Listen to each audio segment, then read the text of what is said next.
Hello friends. तो हमने game theory की लास्ट वीडियो में देखा था कि चाइना अपनी यूनिट्स को कहाँ से भेजेगा, इजी रास्ते से या फिर हार्ड रास्ते से।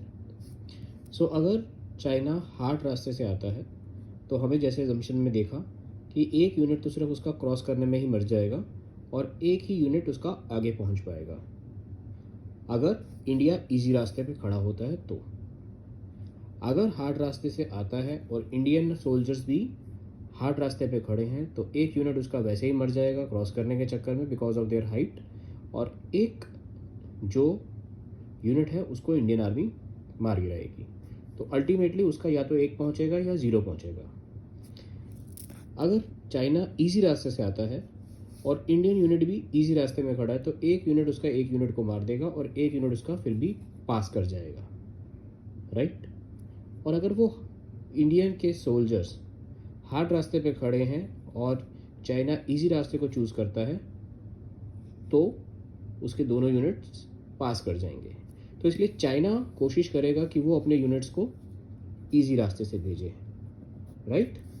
तो चाइना के लिए फेवरेबल स्ट्रैटेजी कौन सी है?